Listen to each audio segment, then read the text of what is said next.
जौगानाय समानथाय 4.1 सोंथिनि 1 नं सोंनायनि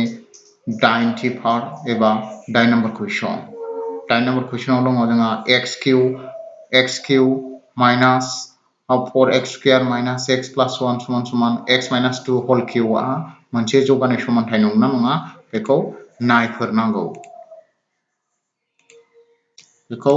मा खालामनांगौ नायफोरनांगौ दाना जों कुइसनखौ सलुशनाव लिरनानै लाफिनबाय खनसे x cube minus 4x square minus x plus 1 समान x minus 2 whole cube दाना जोंहा बे समाननि आगदाथिं थानाय x minus 2 whole cube खौ जोंहा मा नैबे फर्मुलायाव जोङो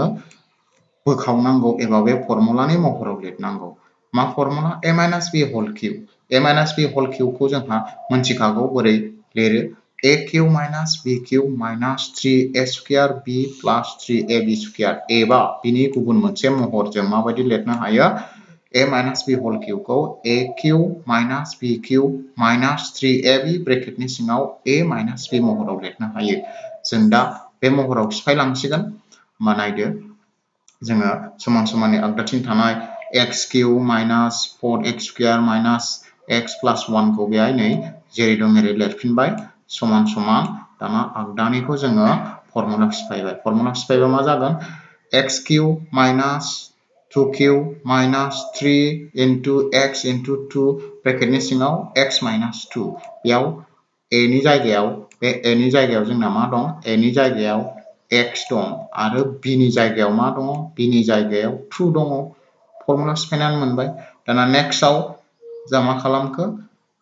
समाननि आखिनिखौ जेरै दं एरै बेहाय x cube minus 4x square minus x plus 1 खौ जोंहा बोख्लायफिनबाय दाना आगदानिखौ एसे मावफुंलांबाय आगदायाव जोंहा दङ x cube खौ लिरफिनबाय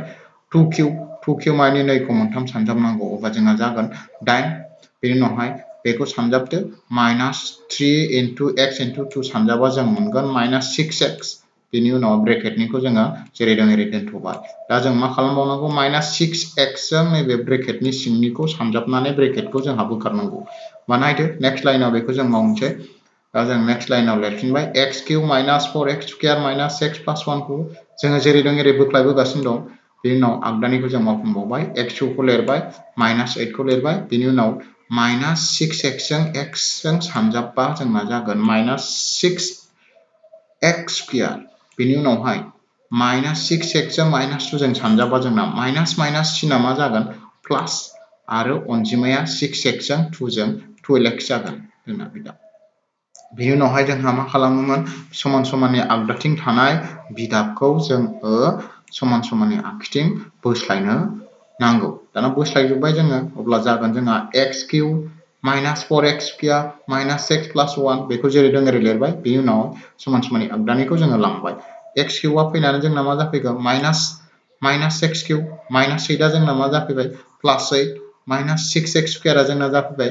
plus 6x square plus 12x आ जाहैबाय जोंना minus 12x समान ओरैहाय मा थागोन समान बे 0 समान जोंहा मा थानांगौ बिथिं 0 दाना जोंहा महरसे बिदाबखौ नायदो बेहाय नुबाय जोङो नै महरसे बिदाबा बे plus x cube दं आरो minus x cube दं बा महरसे बिदाबनि सिना मोनसे प्लास मोनसे माइनास बेबायदियाव बे मोननैखौ जोङो मा खालामबाय केन्सेल खालामबाय बेनि उनाव नायबावदो महरसे बिदाब दंबावो जोंना minus 4x square दङ आरो plus 6x square दं बा माइनास प्लास जोंना माइनास जायो 6x square निफ्राय 4x square खौ माइनास खालामोब्ला जोंना फैगोन बेहाय plus 2x square सिना मा जागोन प्लास मानोना 6x square आ देरसिननि सिना थायो देरसिना 6x square मोन ओंखायनो बिनि सिन प्लासआ थाबाय दानिया जोंना दंबावो महरसे बिदाबानो minus x दं आरो ओरैहाय minus 12x दं मोननैबो माइनास नालाय सिना माइनास जाखाबाय आरो अनजिमाया प्लास जासिगोन 12x जों 1x जों दाजाबनानै जोंना बेसेबां जागोन 13x बेनि उनाव दिदोम बिदाब एबा थादों बिदाब दङ नामा नागिरदो थादों बिदाबा जोंना बेहाय दङ 8 दङ आरो 1 दं मोननैनिबो सिना प्लास बेखायनो मोननैखौबो दाजाबदो 8 जों 1 जों प्लास खालामबा जोंना 9 मोनो अब्ला जोबथानायाव जोंहा बिदाबा मोनहैगोन 2x square minus 13x plus 9 समान 9 जेराव बियो जोंहा नायोब्ला नुयो x नि डिग्रीया 2 बेनिखायनो बे समानथाया मोनसे जौगानाय समानथाय नंगौ जागोन नंगौ बुजिबायना? Thank you.